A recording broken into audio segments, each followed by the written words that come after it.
Joining us now is Ambassador John Bolton. He has served as the National Security Advisor to the then US President Donald Trump. He was previously the interim US Ambassador to the United Nations. John Bolton's lengthy career in a government service also included time spent in both the Reagan and Bush administrations. His memoir, The Room Where It Happened, that was released in 2020, offered a highly critical account on Trump's presidency. In the US elections that have been marred by assassination bids on the Republican candidate Donald Trump, and these threats are not just limited to the former US president. His former national security advisor, John Bolton, who's currently with us, has also been the target of an Iranian assassination plot. Meanwhile, the Ukraine-Russia conflict has taken center stage ahead of the polls. If Donald Trump returns to power, will he be able to negotiate a peace deal between the two warring nations? And is Kamala Harris or Donald Trump the better equipped leader to handle America's foreign policy? Let's start our conversation. Thank you once again very much, Ambassador John Bolton, for joining me on the telecast. And my first question to you, starting off about the US presidential candidate, Donald Trump's intent towards negotiating a peace deal between Ukraine and Russia. Does it resound with the average American voter? Well, it's hard to say. Certainly, foreign policy has not played a major role in the campaign to date, and there's only a little bit more than a month to go. Trump has said a number of things about Ukraine and how to end the conflict, most of which I think are very negative from Ukraine's point of view. Trump has said he would get President Zelensky and President Putin in a room together and resolve the conflict in 24 hours. Well, that's not going to happen, that's for sure. And I think the result would be that Trump would blame that failure, of course, not on himself, but blame it on Zelensky, and it would come out very much in Russia's favor. Trump's vice presidential nominee, Senator Vance, has laid out what he thinks a satisfactory peace plan might be, which basically allows Russia to control all of the Ukrainian territory they now hold, and Ukraine not commit not to joining NATO, which is a complete victory for Moscow. So I think a Trump victory would be very harmful. I think it could result in the end of American aid to Ukraine, and quite possibly that would convince the Europeans that they didn't want to provide any more aid either. Now, you have also been the target of an assassination plot by the Iranians. Why do you think that you are being made the target? Well, I think there are a number of Americans are targets, beginning with former President Trump and covering others like former Secretary of Defense Mark Esper, former chairman of the Joint Chiefs of Staff Mark Milley. And I think, as is indicated in the criminal charging documents filed 2 years ago in my case against an officer of the Revolutionary Guards Corps, it's Iran's effort to get retribution for the killing of Qasem Soleimani in 2020. He was then the head of the Revolutionary Guard, so-called Quds Force, and a major terrorist figure in the Middle East. So that threat, which has been manifested recently against President Trump with the arrest of a Pakistani national a couple of weeks ago, shows, I think, that Iran's efforts to respond to the killing of Soleimani continue. Do you think the repeated assassination bids on Donald Trump have also gotten him sympathy vote? Yes, I think the two attacks in the United States that actually, the one that was nearly successful in Pennsylvania and then the other in Florida that was foiled by the Secret Service, I think are probably, we will conclude, attributed to emotionally disturbed people. I don't see yet the evidence of an ideological motivation. I don't see any evidence yet of foreign involvement, specifically Iranian foreign involvement. I think that this is a case of, unfortunately, not being able to identify these potential threats before they become as manifest as they have. All right. Talking about foreign policy and the Middle Eastern conflict, do you think Donald Trump has what it takes to navigate America into the kind of intent it has when resolving the Middle Eastern issue, particularly the conflict between Israel and Hamas and now Hezbollah? Well, I don't think Trump really has a clue what he would do as president What he says is, if I had been elected president in 2020, Russia would not have invaded Ukraine. This war in the Middle East would not have broken out, which is a typical Trump statement. It's neither provable nor disprovable. Nobody can possibly know what would have happened. But here, I think what's really at issue is an Iranian war against Israel using its terrorist proxies, Hamas, Hezbollah, the Houthis in Yemen, the Shia militia groups in Iraq and Syria, and back in April, its own conventional forces, its own rocket and drone forces. I think this is part of what's called Iran's ring of fire strategy against Israel. It's not working out very well for Iran at the moment. We'll see what happens. But I think this is way over Trump's head. I think this is one of the reasons I don't think that he's fit to be president is I don't think he has any concept what to do in this kind of crisis environment. But would you like to give credit to Donald Trump when he was the president of United States of America, when he was able to negotiate the Abraham Accords, a sort of a peace deal for normalization of ties between Israel and the Gulf nations? Yes, I think this was an important accomplishment. There's no doubt about it. I think the reason that it became possible was that the Gulf Arab countries, the oil producing monarchies, had come over a number of years to see that their strategic assessment in the Middle East is essentially exactly the same as Israel's, that the principal threat the Gulf Arab states saw was Iran, both its nuclear weapons program and its support for terrorism, which happens to align perfectly with Israel's strategic view of the Middle East. And I think the Arab states that recognized Israel in a way, felt more comfortable that their views and Israel's were aligned on the subject of Iran than their views were with many in the United States. I think more is possible there, but I think we're at a moment now in the region where Iran is very much facing potential disaster with investments it has made over decades in Hamas and Hezbollah. So it's a decidedly complicated period, and I don't think Biden, Harris, or Trump, unfortunately, know what to do. Hmm. How do you view Democrat candidate Kamala Harris's foreign policy on Israel and on Ukraine if she were to come to power?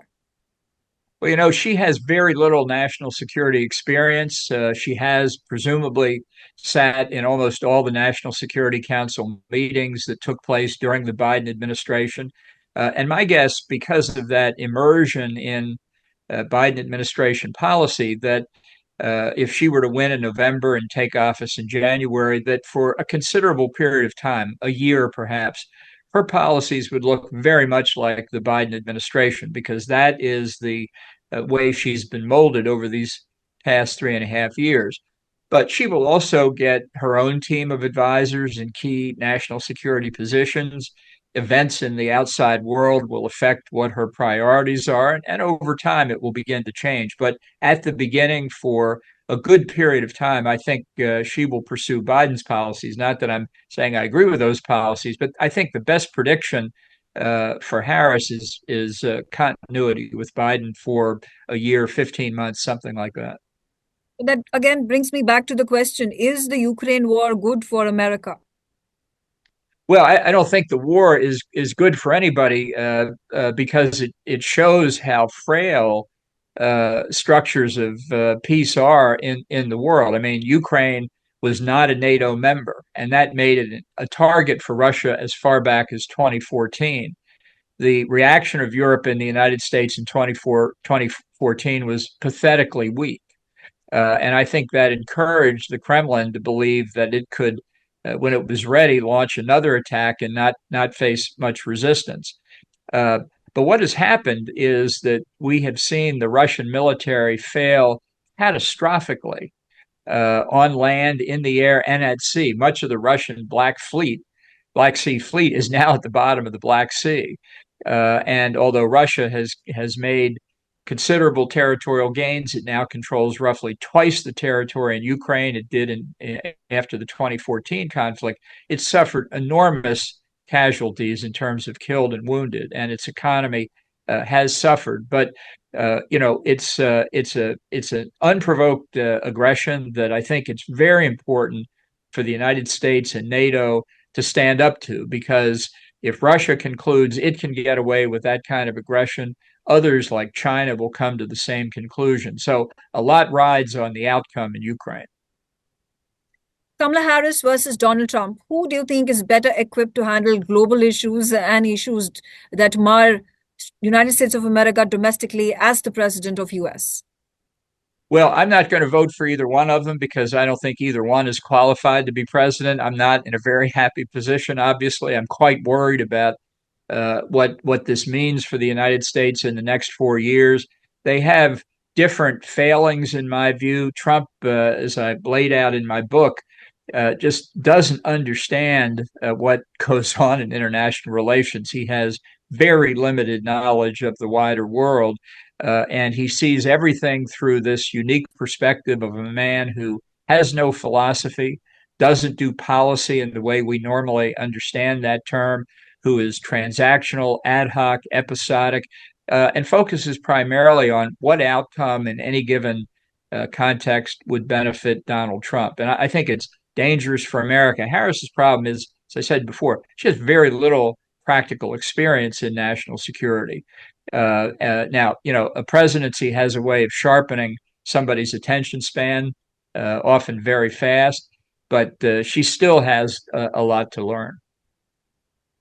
Okay, when we talk about the top three issues of Americans on the basis of which they're going to vote in number of opinion polls and surveys that have been conducted, it's economy at number one, and then you have immigration, and third of all, adoption. And if you take a look at the numbers, Donald Trump has been trumping Harris when it comes to economy and immigration. And of course, votes are being given to Harris when it comes to adoption. How do you assess these figures and numbers? Well, the polls at the moment show a race that's simply too close to call, and that assumes the polls are correct, which is an open subject these days. In the past several elections, many have been really very badly mistaken. But I think that directionally, it's the case that it remains a very divided country.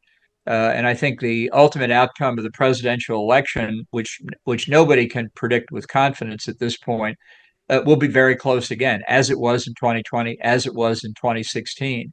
So with a month to go, developments that no one can predict can have an outcome. We've just experienced a pretty severe Hurricane Helene, that affects, in particular, states like Georgia and North Carolina, both swing states where there were heavy rains and flooding. That obviously will affect people. So it's just at this point we don't know what will happen in the next 35 days, and that kind of event could obviously swing the election. Okay, coming back to foreign policy, how should America approach China in wake of the increased aggression that is being witnessed, particularly in the Indo-Pacific region? Well, I think China and Russia are forming a new axis. I think it's well underway. It's not perfected yet, but they cooperate. China's helping Russia in the war in Ukraine. I think it's an axis with outriders like North Korea, Iran, Syria, Belarus, Cuba, Venezuela, Nicaragua. I think it really is a threat on a global basis. And I think you can see China is just getting bolder and bolder in the past few weeks. They've gone from air and sea incursions against Taiwan and against the Japanese-held Senkaku Islands to direct air and sea incursions against Japan itself. So I think this signals a determination by China to go to look for vulnerabilities in what is called the first island chain along China's Pacific coast. And it could well be an indication that with growing confidence, China might make provocations along its land borders in Southeast and South Asia as well. Is there a possibility of a third war emerging amidst the Chinese threat on Taiwan? And how must US position itself in such a scenario? Well, I think it's very dangerous given China's provocative and aggressive behavior. And I think the answer is to show real deterrence against these Chinese acts. So we've seen in Japan, the outgoing Prime Minister Kishida said sometime back that Japan would double its defense spending over the next 5 years from 1% of gross domestic product to 2%. And if you assume a growing gross domestic product, that means more than doubling in actual dollar terms. That would make Japan the third largest military in the world. So that shows how concerned they are. I would say South Korea increasingly feels the same way. Taiwan, obviously, under direct threat now. Other countries like Australia and the Southeast Asian countries perceiving the threat in much the same way. And the big question, I think, for India itself is how it sees this Chinese-Russian axis, and whether it's prepared to proceed further with the Asian Security Quad, India, Japan, Australia, and the U.S. I think there's some really big decisions for India coming up. Now, it's been 76 years since the creation of the United Nations Security Council, and its structure largely remains unchanged. How important is it to reform the UNSC, and why do you think is it taking so long? I don't think it's ever going to be reformed. The United States first proposed bringing Japan on as a permanent member during the Nixon administration, and that still hasn't happened because of the Cold War and other reasons. But all the proposals you hear today, including one just adopted by the Biden administration to have two permanent seats for Africa, rotating among the nations of the African group, all of them mean enlarging the Security Council in many, many ways. 15 members, which is what it's been for a long time, is already bigger than the original 11 in the 1945 UN Charter. And I will just say, as a law of mathematical certainty, every time you enlarge a decision-making group, you make it harder to make decisions. So there are many countries that have a legitimate claim for permanent member status. This is not the world of 1945. But if we tried to accommodate everybody who wants on, it would make the Security Council the rough equivalent of the UN's Economic and Security Council, which is an even larger body and does essentially nothing. Okay. All right. Thank you so much, Ambassador Bolton, for joining me on the telecast and sharing your views. And thanks for having me. Hope to get you on board once again as the elections inch closer on the 5th of November. For more such videos, subscribe to the NewsX YouTube channel, hit the bell icon.